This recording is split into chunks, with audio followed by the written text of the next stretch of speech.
Shalom Nikulam. Hello, everybody. My name is Paul Gross. I'm a senior fellow here at the Menachem Begin Heritage Center in Jerusalem. It's my great pleasure to welcome you to another of our webinars, our Zoom conversations with various experts on topics which are broadly relevant to Israel, the Jewish people, the wider Middle East, as has been obvious for several months now, we've been focusing quite a lot on the war, the post-October 7th reality in Israel and the wider Middle East. And we're going to be talking today about another part of the region which has been massively and I think it's fair to say quite surprisingly impacted by that. Before we do that, I do want to say that tonight's event is sponsored in honor of Oliver Margolin, whose compassion and generosity and dedication to the state of Israel remains an inspiration to his family. And if you want to sponsor one of our English events, you can donate to the Begin Center, and I will write the links to do so in the chat a bit later on. Okay, so to our discussion today, before I introduce our guest, I'm going to just briefly, for those of you who are new to this, explain what's going to happen. I'm going to talk to our guest for about 30, 40 minutes and then turn the conversation over to you. You can write your questions in the chat. You'll see the chat button at the bottom of your screen. So write those questions as they come up, and I'll select some of those to put to our guest today. Okay, so without further ado, I would like to introduce Dr. Jonathan Spire, an analyst, writer, journalist of Middle Eastern affairs, a director of research at the Middle East Forum, editor of Middle East Quarterly magazine, and a contributor to the Wall Street Journal, the Spectator magazine in the UK, and the Australian.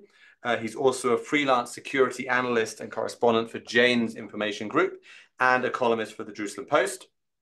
He is author of Days of the Fall, a reporter's journey in the Syria and Iraq wars, which, if I recall, we actually launched here at the Begin Center, and also The Transforming Fire, the Rise of the Israel-Islamist Conflict. I should also say that, just speaking personally, he's my absolute go-to person for anything to do with Syria or Lebanon. I think he's really the among the best, if not the best, writer in English on that part of our region. So, Jonathan Spire, great pleasure to have you with us. Thanks, Paul. Thanks for the introduction. So we're going to be talking about one of your main areas of expertise and actually a place that you recently came back from, which is Syria.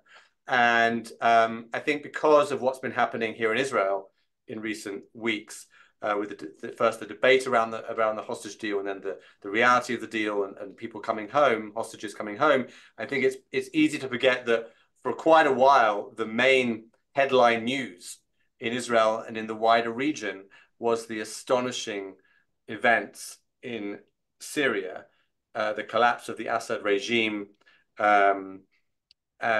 which had held sway over Syria through Bashar al-Assad and previously his father, Hafez al-Assad, for some 50 years or so, and the replacement by a we'll get to who replaced him, but can you just talk us through what happened and why you think it happened?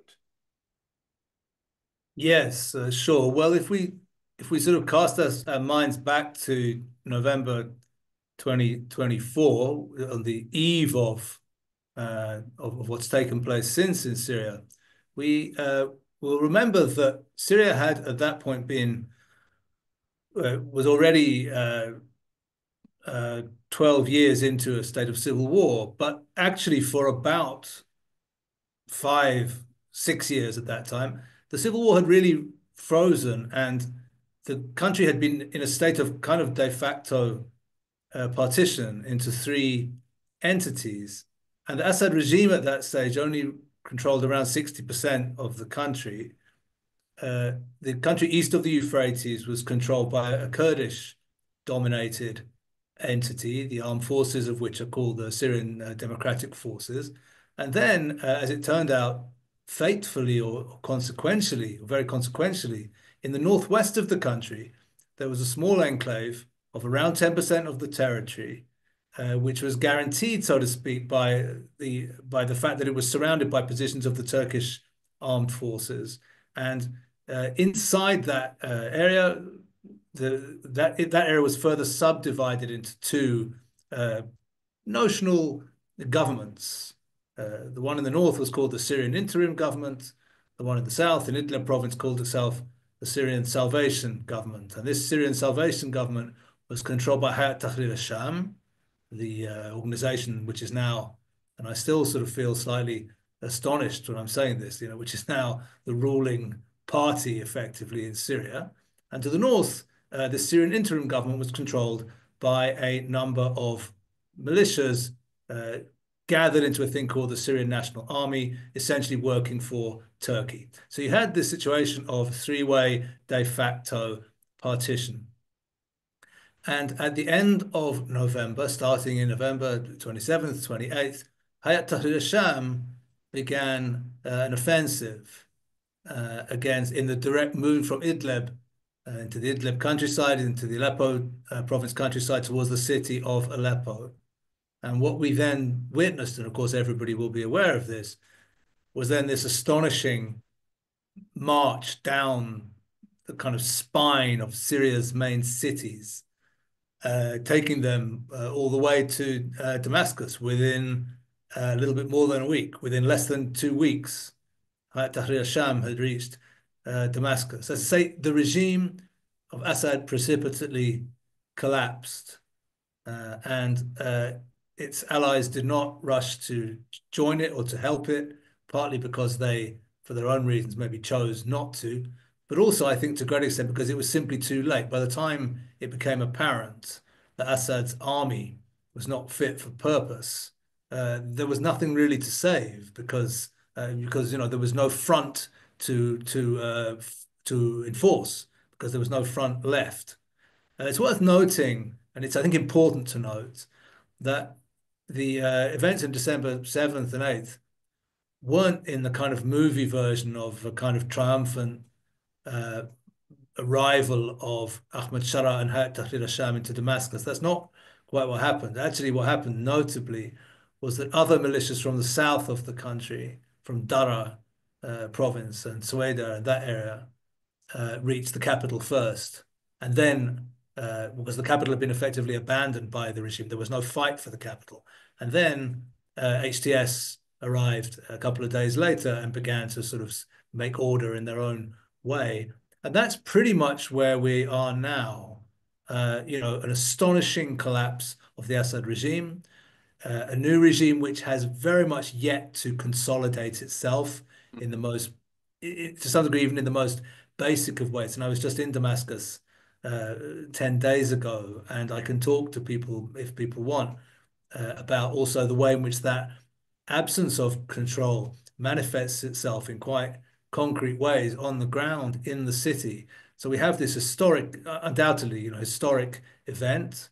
The Assad regime, as you correctly pointed out, ruled for 54 years.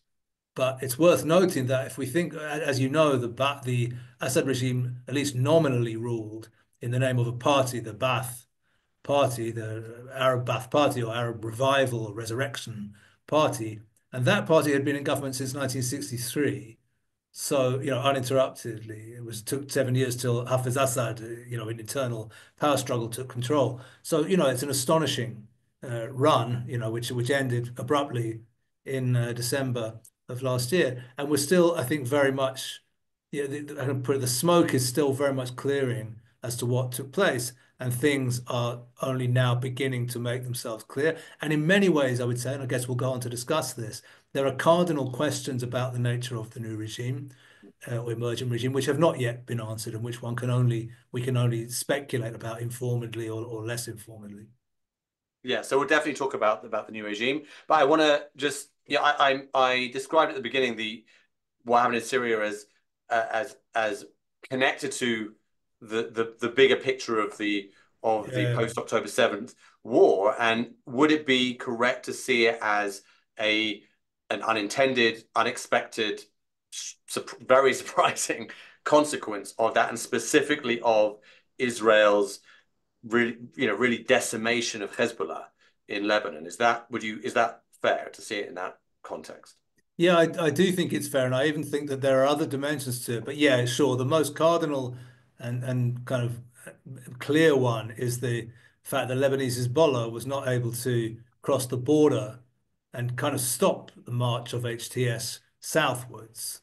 You know, if you remember, people much sort of informed news coverage. If you remember, Aleppo fell unexpectedly, and then Hama fell.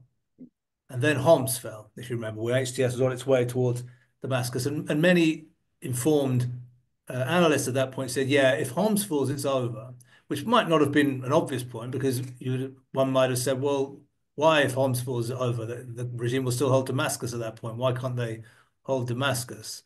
But the reason why people were saying that is because what they meant was if Homs fell, then Lebanese Hezbollah can no longer intervene. The HTS is too close to Damascus for Hezbollah to then step in. There was, if you remember, during the civil war, there's this town called Al-Qusayr, and there was a lot of fighting around there, and that's because Hezbollah was defending its entry and exit route into Syria. So what happened was that at a certain point, HTS kind of passed that route on its way to Damascus, and at that point, there was no way really that Hezbollah could intervene. So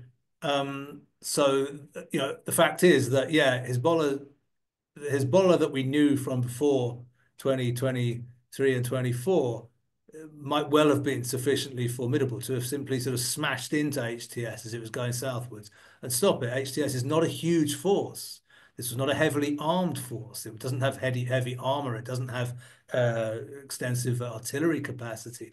But Lebanese Hezbollah simply wasn't in any position to intervene. And the reason why I mentioned that there's more to it, but on similar lines to that, is because in the same way, Iran did not attempt to seriously mobilize other forces either, because those other forces also are not really in a fit state at the present time to carry out major interventions. And I'm talking here about the Iraqi Shia militias, of course, and even about notional assets that the Iranians possessed among Syrian citizens. I mean, of militias they'd created among the Syrians. None of these were in a fit state to sufficiently or consequentially intervene, and they didn't. The other vital thing, which is a little bit, of course, outside of the logic of the war of Israel's war of the last 15 months, is that the Russians also weren't really in a position to intervene either, because the Russians, unlike, in previous occasions when 10 years ago or so, when Assad got himself into huge trouble back in 2014, 2015. Now the Russians are deeply engaged in a strategic quagmire of their own in Ukraine, and they simply don't have the bandwidth to intervene on behalf of Assad. The other thing to remember is that the Russians never had a major ground commitment in Syria. So in any case, their air power only made sense in the context in which somebody was holding on the ground,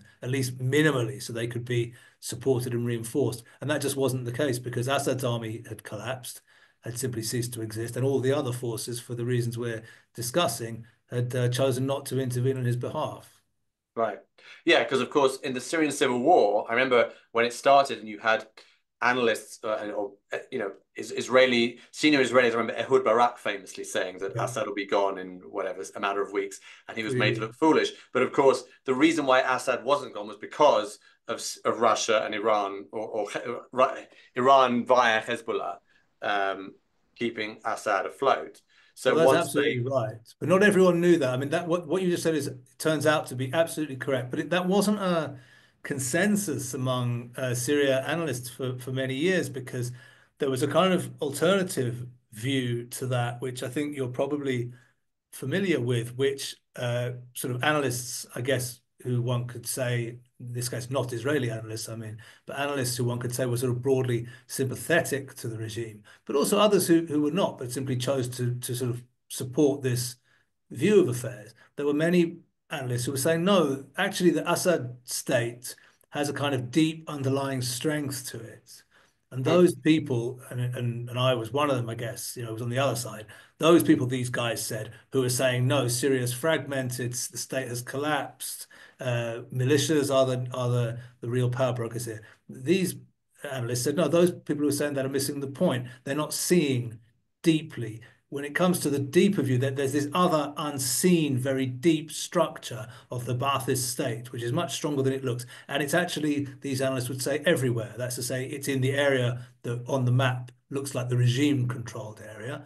But they would say, no, but the structures of this state are also in the Kurdish-controlled area, and they're also in the rebel-controlled area as well. The intelligence structures, the secret police structures, but also, the population registration and the education system and so on. They said the Ba'athi state is still there. So there was an alternative version which said that. Well, I think that, in late November of this year, we had the kind of privilege that analysts don't always get of having, those theories, the rival theories, tested in practice in almost in a controlled experiment situation where you say, okay, well, we've got these two different groups of people saying these different things.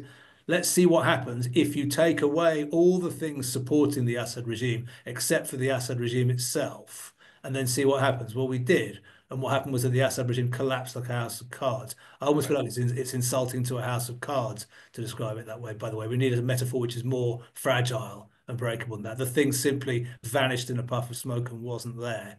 And so that showed, yes, absolutely, that the Assad regime had been immensely weak for a very long time. And I would like to say that some reporters, I reported a couple of times from within Assad regime areas and even with Assad regime forces in the course of the civil war in Damascus and Aleppo and Homs in 2017, and then in Tal Tamr in the north when the Turks were coming in 2019. And I and others at that time who were really up close to the regime forces and regime structures saw how, again, I hesitate to use the word pitiful because the Assad regime doesn't deserve pity, but there was something astonishingly weak and hollow about these structures by that stage.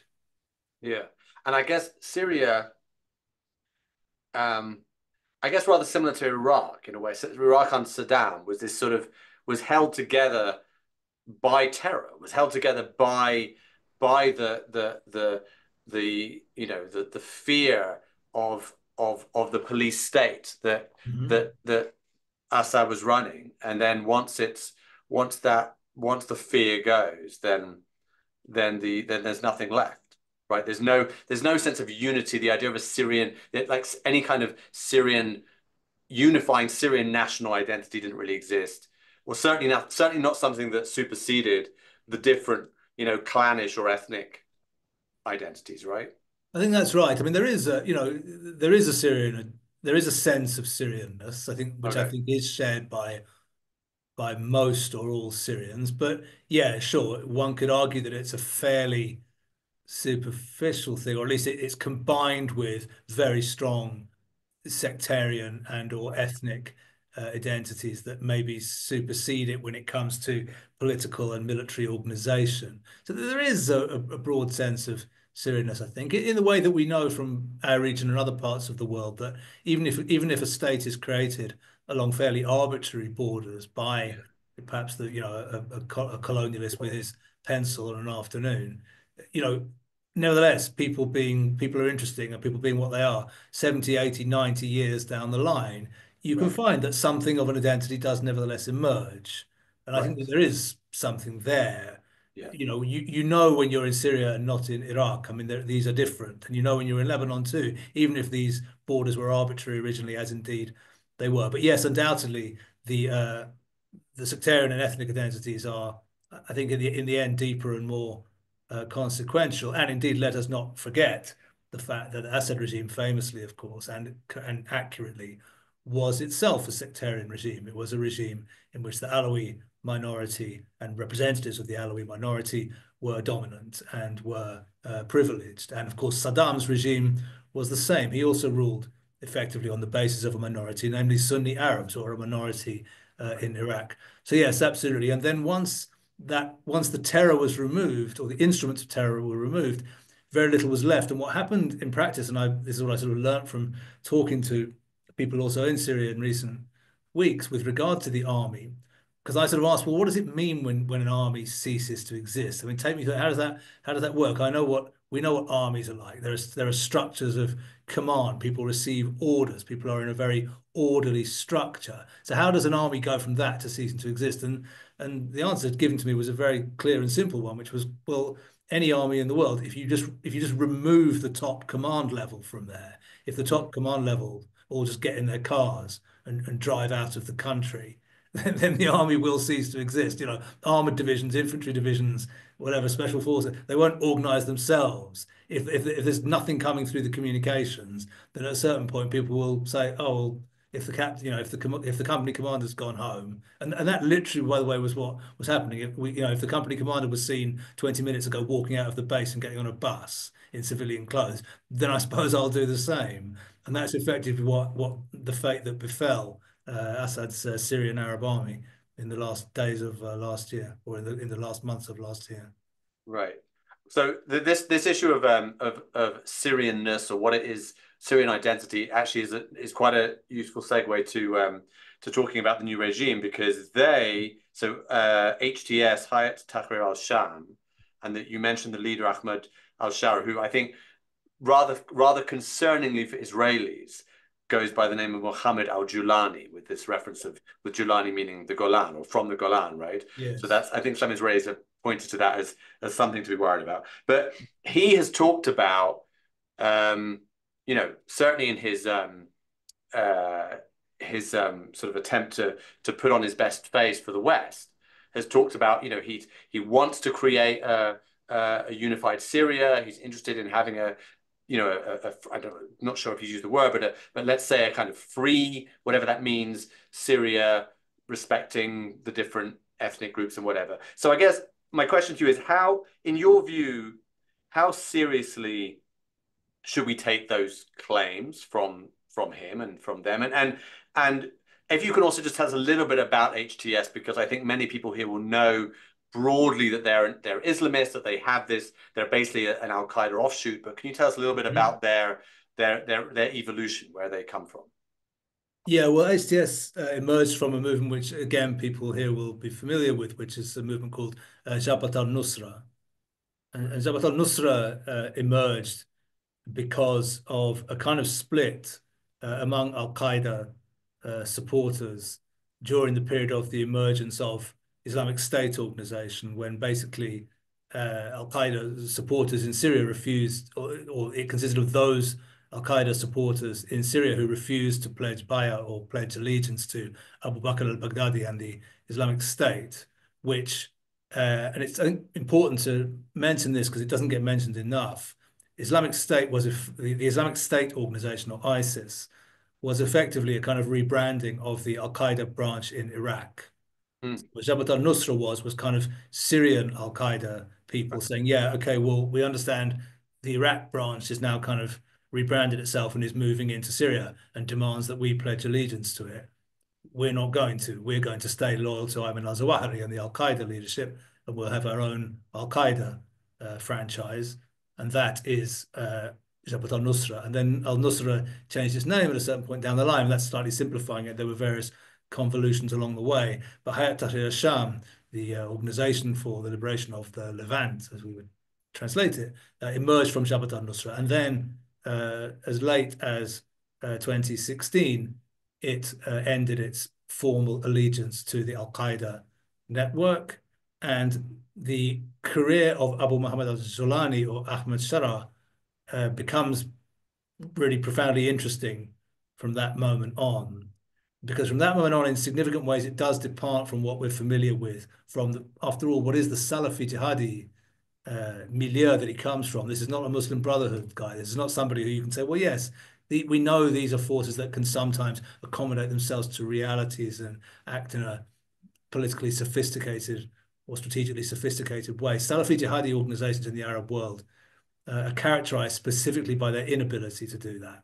They can do all kinds of other things quite effectively, a lot of them rather terrible things. If we think of bin Laden's Al-Qaeda network, for example, or indeed of the Islamic State organizations, these followed the usual trajectory of Salafi jihadi groups, which is that they emerge with great military or murderous consequence, and then they kind of burn brightly but briefly because they are simply unable to adapt to the real world or to political realities. And what characterizes Ahmed Shara's career from 2016, 2017 onwards is that he, maybe remarkably or interestingly, does prove able to do that. And he creates this Syrian Salvation Government in Idlib province, which it's not a client of the Turks in the same way that the de facto government and military group to the north are, to the north of it are. But it's working in close de facto cooperation with the Turks. It's essentially nestling Mm. behind Turkish military positions, which are the thing that guarantees it. It's introducing a very repressive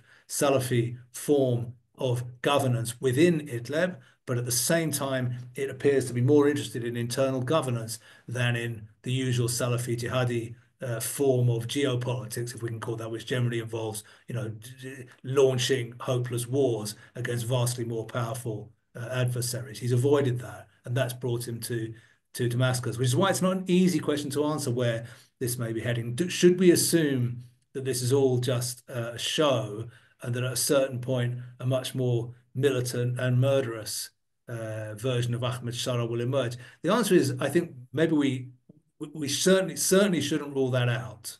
And I Right. think that from an Israeli point of view, one of the great lessons of October 7th and everything which happened since is that, we should beware of Sunni Islamists who claim to have become normalized, who claim to have become pragmatic. We should not take that at face value, as the Israeli system pretty much as a whole did take at face value in the case of Yahya Sinwar, with, of course, dreadful and terrible consequences. So, yeah, we should assume it's perfectly possible that Ahmed Shara is biding his time and consolidating himself. I think very possibly that is what's happening before, perhaps at a later stage, coming to focus on aggression and geopolitical ambitions. But I think it is worth saying that for now, at least, he appears not to be focusing on that.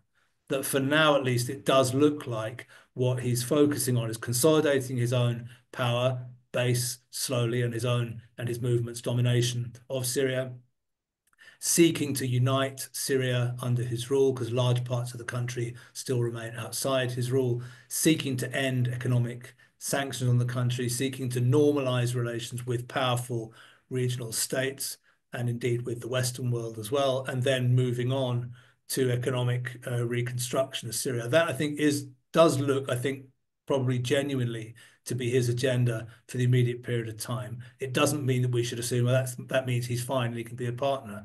No, very probably not. But it does mean that the emergence of HTS to Damascus doesn't mean that, a sort of crazy offensive by Salafi jihadis towards Quneitra province and the Golan Heights must surely be imminent. I think that it's probably not.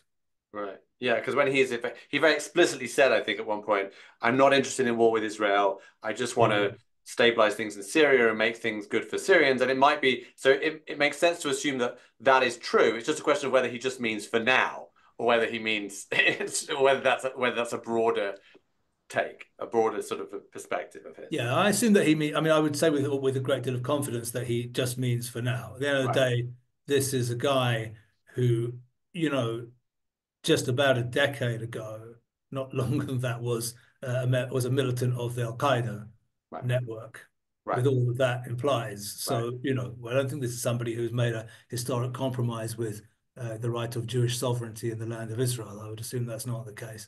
But he Right. is somebody who has a very interesting and fascinating career trajectory. And I think genuinely right now, he and indeed his partners and his backers, and maybe most importantly, the Republic of Turkey, and I think probably the Emirate of Qatar also, which was a very, very major player behind Jabhat al-Nusra throughout its history. These forces also want him to give the impression of being pragmatic for the moment. Look, they want sanctions to be lifted. They want HTS's terror designation to be lifted, because they want, above all, sanctions on transport and sanctions on energy to be lifted, because only thus can they then begin to support the reconstruction of Syria. And only thus can Syrian refugees begin to return, and all the rest of it. That agenda, I think, is a genuine one, although we should not be fooled into thinking that's the entirety of Ahmed Shara's ambitions, Right. Not everyone has a conversion on the road to Damascus. for example. um, okay, so Turkey came up a lot there, and I do want to talk about Turkey a little, because they've been obviously they've really, I think, you can speak more to this, obviously, been sort of opportunistically jumped in here, and that has, I think, implications for Syria broadly, but also very specifically for the Kurds, who Yes. you've written a lot about, and I know from your brilliant book, The Days of the Fall, you spend a lot of time with the Kurds. You know people there personally and have relationships there. Yeah. What can you tell us about Turkey's Turkey's motivations and what their actions mean for the currents of Syria? Yeah, I think it's a really important question, actually, because in many ways, uh, the arrival of Hayat Tahrir al-Sham to power in Damascus can be seen as a strategic masterstroke, nothing less than a strategic masterstroke, not of Abu Muhammad al-Jolani's, but of President Recep Tayyip Erdogan's. And I say that, of course, not as you're aware, not as an admirer, particularly of, or at all, of his government or regime. The fact is that Erdogan, contrary to everybody else and contrary to the direction of events in the region and indeed globally, chose not to abandon the Islamist insurgency of northern Syria. Mm. And for a while, that decision started to look, and indeed, I would say in the course of 2023 and 4, began to look almost eccentric. It was like people saying, well, what's Erdogan doing? Why is he doing this? I mean, everybody else is starting to beat a slow path back to Damascus and Bashar Assad. Assad has rejoined the Arab League. The Saudis and Emiratis and Bahrainis are all reopening embassies in Damascus. They all want to see Bashar Assad begin to solidify his rule. The Italians are leading the charge of European countries who are normalizing relations with Bashar Assad in the interest, of course, in their case, of divesting themselves of the large numbers of Syrian refugees in their countries. And that was all happening. And that was the direction of regional events. And there was Erdogan holding on in the northwest, this strange little Islamist enclave comprising, of dusty old Idlib province and Aleppo province and Afrin area, marshalling and drilling these Islamist militias there for what apparent purpose? And many people thought, well, surely he must eventually abandon this dead end. I was always of the opinion that uh, it would take him a while to do so, but I didn't think he was planning some strategic masterstroke. Indeed, I don't think he was planning. I think it more or less fell into his lap. But nevertheless, what I thought and what I still think is that Erdogan is a person who operates partly at least out of conceptions of honor and his own personal pride and also ideological considerations. And he didn't want to be the person to pull the final plug, so to speak, on the Sunni Islamist insurgency in Syria. He wanted, on some level at least, to keep it going. As it turns out, the regime and Russia, for a period of about 7 years or 8 years prior to their fall, were busy, as it turns out, stoking up the very fire that was going to consume them. Because what had they done?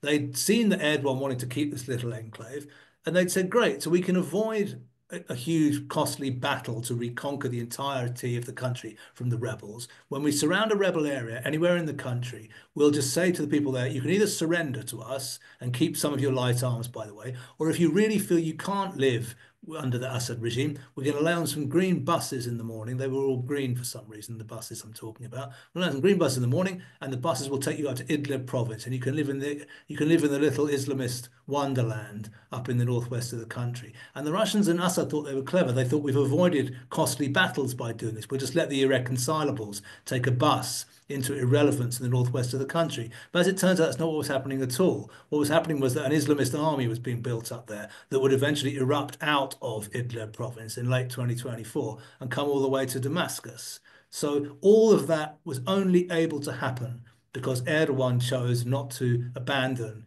the 10% of Syria that he controlled. If he'd done that, it would have been game over. Jolani wouldn't have been able to organize from Antakya or the Turkish side of the border. That's inconceivable. So much or most of this can be traced back, in fact, to Erdogan's decisions. I don't think he expected this. By the way, I don't think he or even Jolani expected when HTS came out of Idlib in late November 2024 that they were going to go all the way to Damascus. I think they were as surprised as many others. But much of this is down to Erdogan. And yes, you mentioned the Kurds. Both Turkish Foreign Minister and former intelligence chief Hakan Fidan, and in recent days, and indeed Erdogan himself, have mentioned that the destruction of the Kurdish-controlled entity, currently comprising 30% of the country east of the Euphrates, or as Fidan and Erdogan would put it, the expulsion of terrorism from Syria is an imperative. That's something they're absolutely determined to bring about. It doesn't look like they're going to try and do it militarily, and indeed, for as long as 2,000 American servicemen or service members remain deployed east of the Euphrates, they can't really do it militarily. But it does appear that uh, if the Kurds don't wish to unilaterally, at a certain point, divest themselves of and surrender their de facto autonomy east of the Euphrates, at a certain point, Ahmed Shara, backed by the Turks and some kind of combination of them and the Turkish-supported militias in the north, will seek to settle the matter by force. That won't happen in the next months, but that's the direction the country's going in. And it does look like, and there have been a number of meetings now between representatives of the Kurdish Authority and the HTS government in Damascus. And while these have been reported as having been cordial and so on, when it comes to the central issues of the survival or otherwise of the Kurdish-led autonomous administration east of the Euphrates, and no less importantly, the survival or otherwise of its armed forces, the Syrian Democratic Forces. There is no basis for agreement on this. You know, an authority and an armed force at the end of the day can either exist or not exist. And as far as the Syrian Kurds are concerned, the autonomous administration and the SDF should exist. As far as Shara and the HTS government in Damascus are concerned, they have to cease to exist. So there is a kind of, I think, almost inevitable collision course uh, building up here. That's really interesting.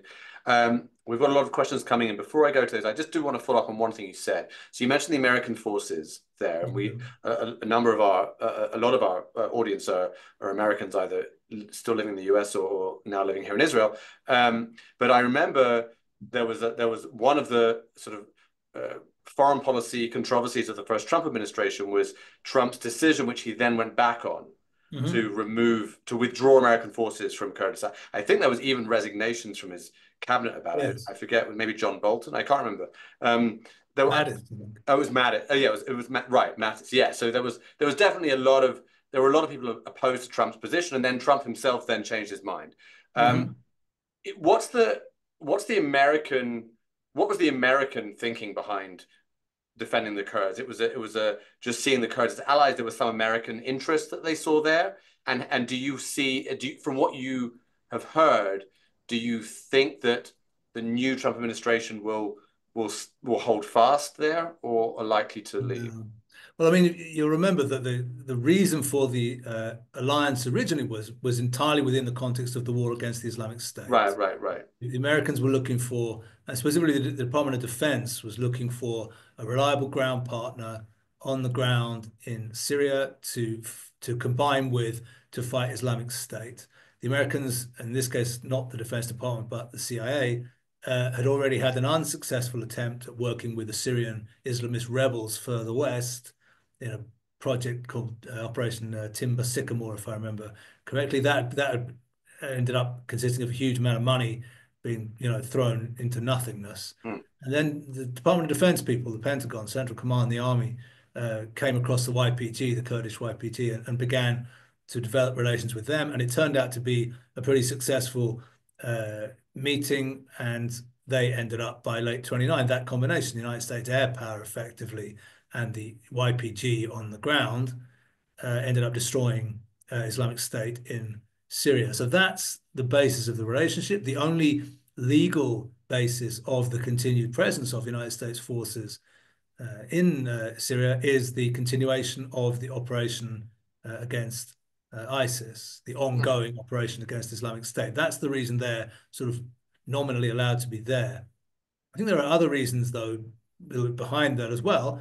The fact that the United States ally held 30% of Syria, including a large part of the Syrian-Iraqi border, ends up forming a kind of de facto barrier against the Iranians as well. It's not 100% hermetically sealed barrier, but it's a considerable barrier. And that's the reason I think why both Israel and indeed some Gulf countries were keen on the United States remaining there.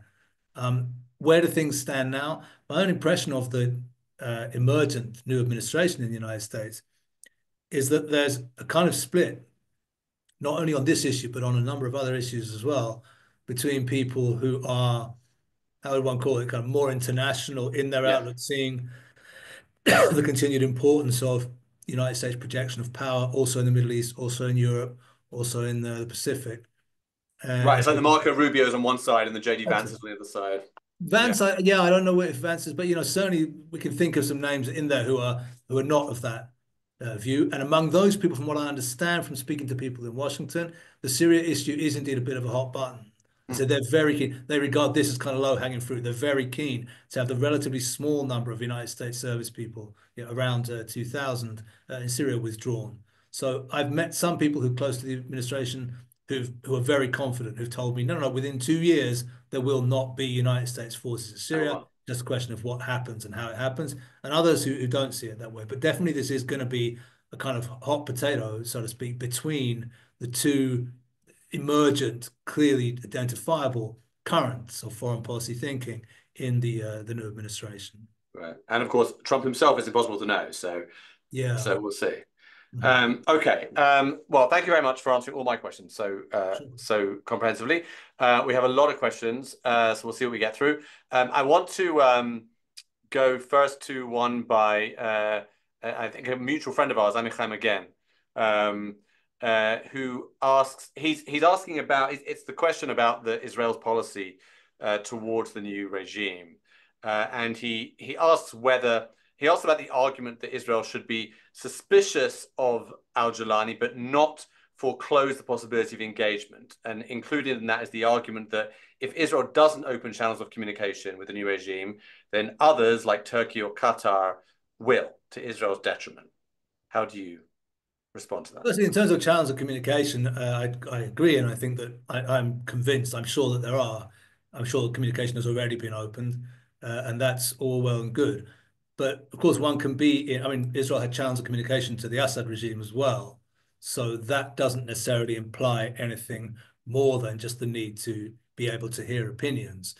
In the broader level, I tend to be among those who are quite supportive of the suspicious stance that seems to currently be dominant in the security establishment. For example, the destruction of Syrian weapons capacity very quickly following the fall of the regime and the severe setting back of military capacity at that point, I think was very much well advised.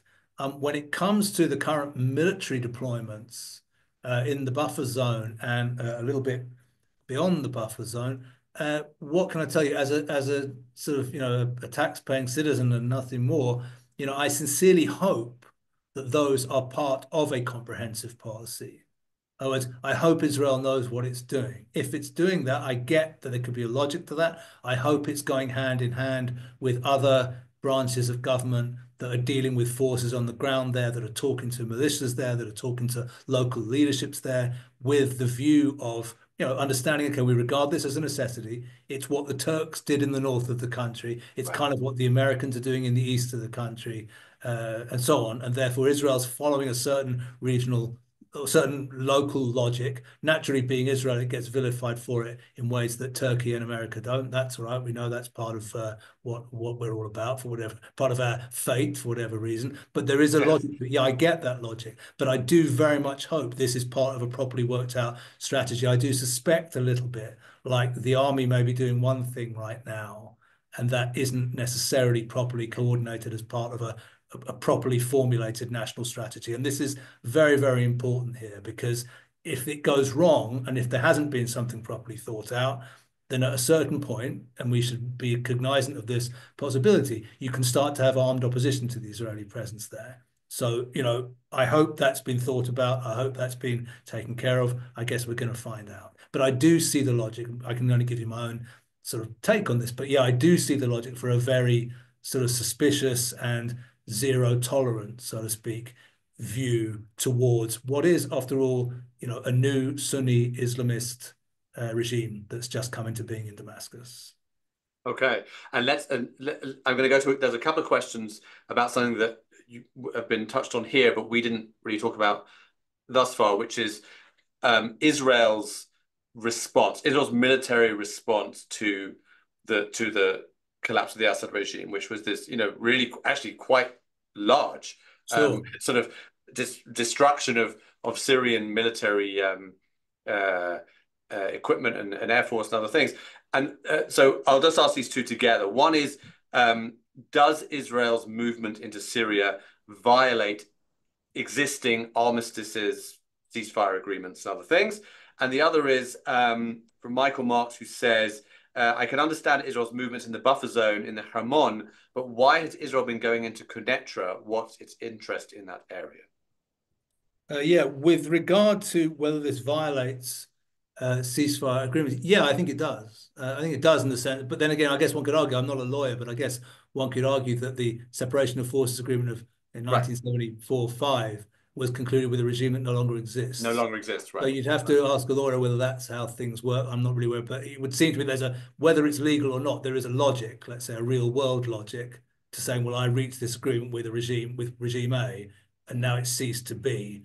I can't be expected to adhere to that in a drastically changed reality. What I do know, I guess, is what I said before, which is that Israel's behavior, letter of the law aside for a moment, is entirely in keeping with the behavior of other regional and global actors in Syria in recent years. Israel, in this sense, was a bit late into the game because, from a certain point of view, Syria was already carved up between other regional and global powers, Russia, United States, Iran, Turkey, and you finally here have Israel sort of chomping off a chunk for itself. So it's entirely in keeping with what everyone else is doing. That I can say with a degree of confidence. With regard to the buffer zone and then a little bit beyond the buffer zone, well, most of where Israel is still in the buffer zone, of course. I mean, the greater part of the advance is precisely into that demilitarized zone. But yes, you're right. Israel in certain areas has pushed beyond. Uh, I don't think my own sense at least that isn't part of some more general strategy. It's notable that these just moving into the buffer zone takes you very close to Damascus because Damascus is not far from the border. But I don't think this is part of some broader military initiative. I would assume that the reasons for the move into, a couple of villages east of the buffer zone is probably tactical. Otherwise, if you were to look at the topography of the ground, you'd say, okay, well, I would suspect this is because if you want to look after the force that has reached point A, you need to also hold maybe some higher ground at point B, something like that. I suspect that these reasons are tactical in nature. I don't think they can be any more profound explanation than that, I would suspect. Okay. There's a question here from Abby Linden, which goes to your travels, your recent travels, and also your Mm. previous travels, which led to your writing, your book, and other writings. Abby Yeah. says, "I'm curious to know how you managed to travel around Syria and Lebanon and be able to be here to tell us the tale and write excellent articles." But there is, of course, the great story in your book, Days of the Fall, about how you were you were sort of belatedly discovered, and then I think a Syrian official lost his job because because you were somewhere you shouldn't have been, if I recall. It's been a while since I read the book, but It something was like a that. while ago. Yeah. Well, that was in 2017, because at that time it was very difficult to get a visa to enter regime-held territory. And the only way you could really do it was by joining these sort of organized delegations of regime supporters. So that's Mm. what I did. I sort of pretended to be a passionate British supporter of the Assad regime and joined one of these delegations. The thing was that which is quite a useful way to get in. Then the problem was that well, it wasn't my problem, but the problem was that the delegations came in through a thing called the Ministry of Information in Syria. And so the minister apparently was sacked when after I went back, and I wasn't really discovered. I just started writing articles about the thing. Mm. So I sort of outed myself, so to speak, once I was safely outside of Syria. And then he allegedly apparently got the sack because of that. His name was Mohammed Turjiman. I'm not sure what he's doing now.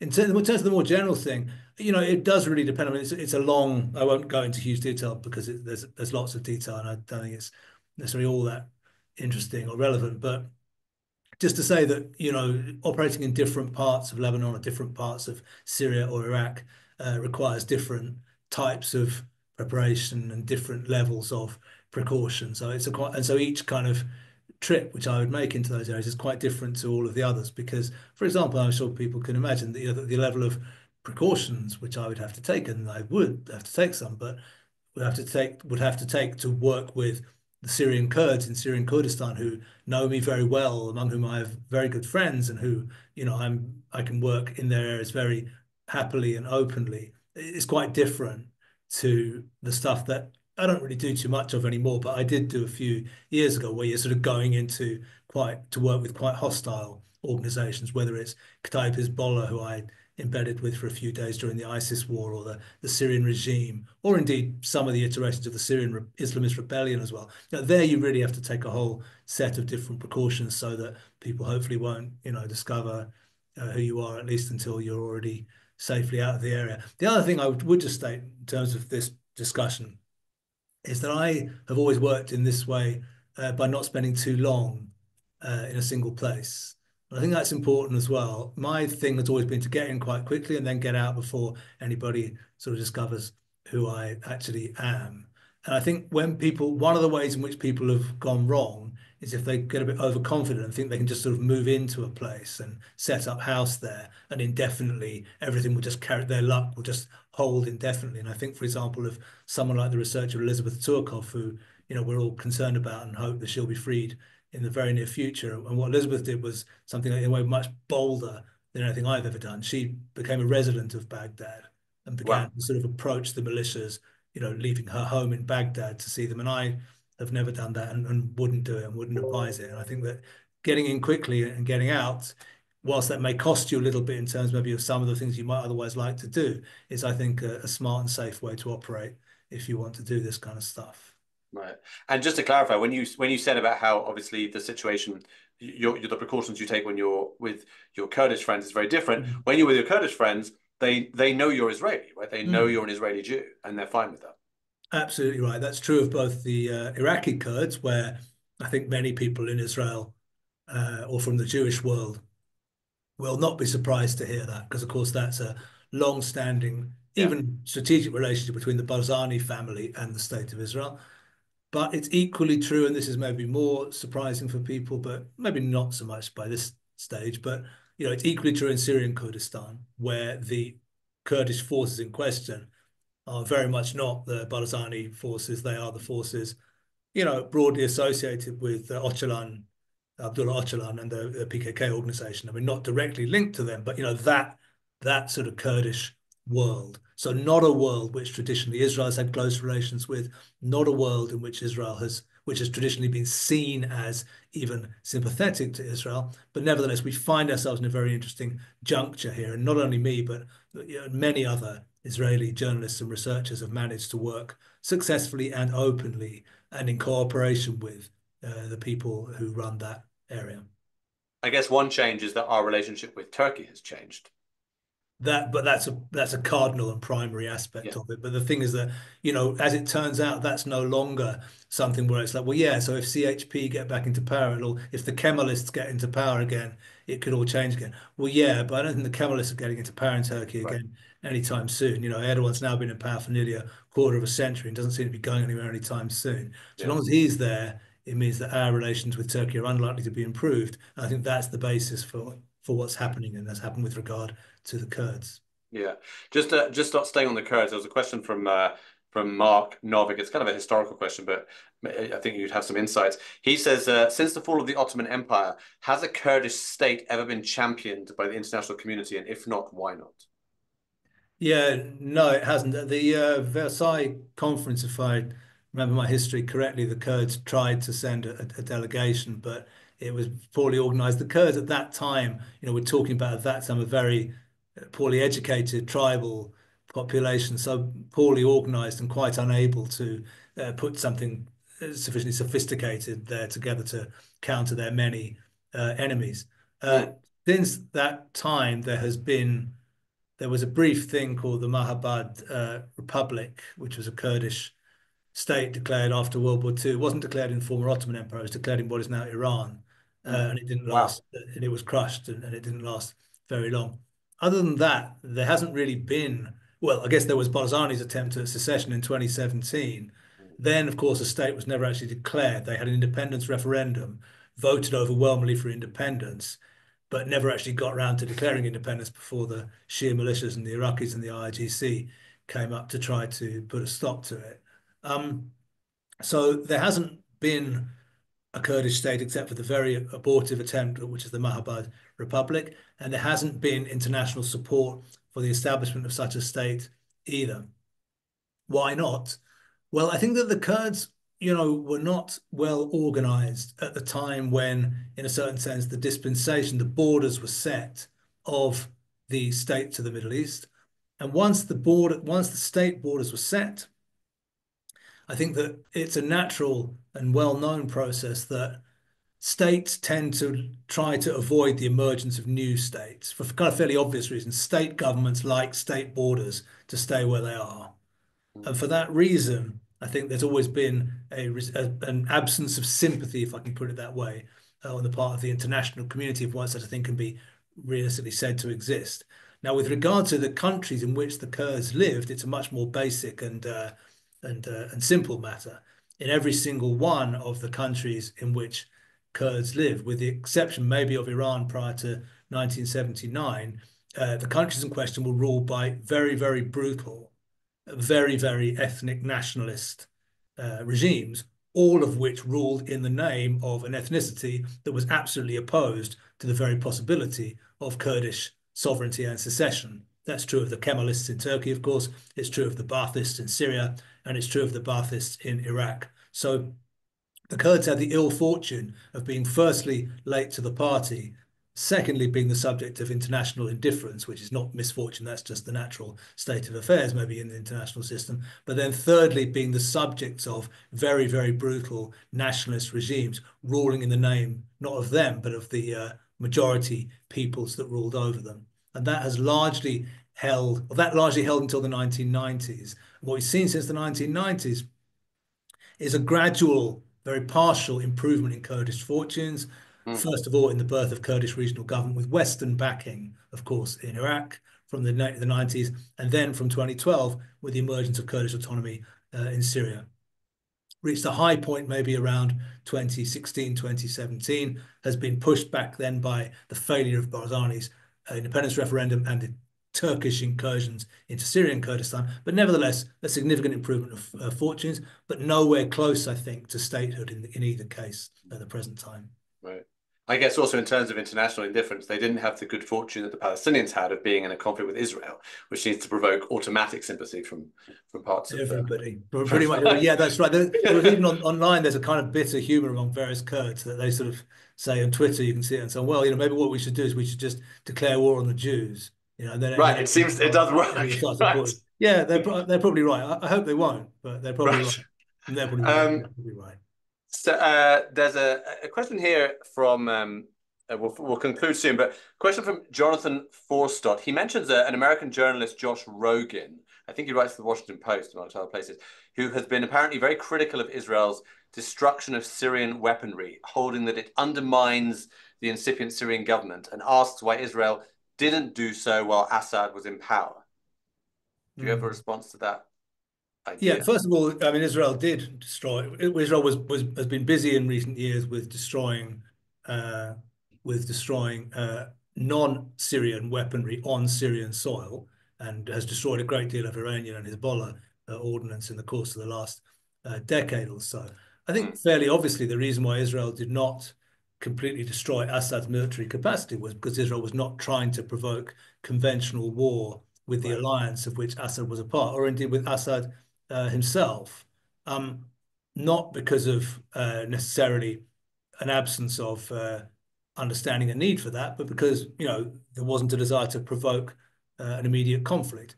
Once there was seen to be a window of opportunity in which one regime had gone, one hostile regime had gone, and another hostile regime had not managed to properly consolidate itself, Israel, I guess, concluded, well, this is a good time to make whoever's about to become the government of Syria too weak to think about aggression against Israel.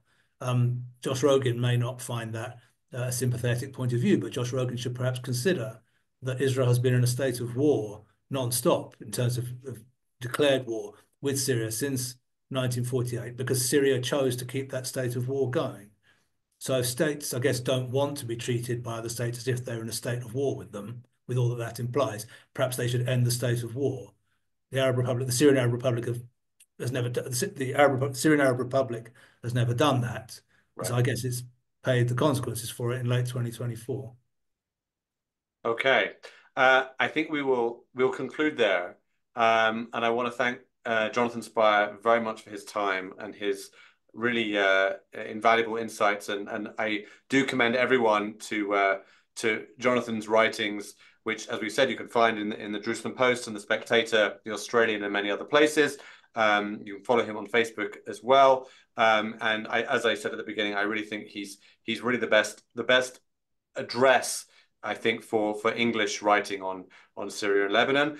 I mentioned at the beginning, if you want to sponsor our English programming, then you can contribute to the Begin Center. I just written in the chat links for you to do that. So by all means, do so.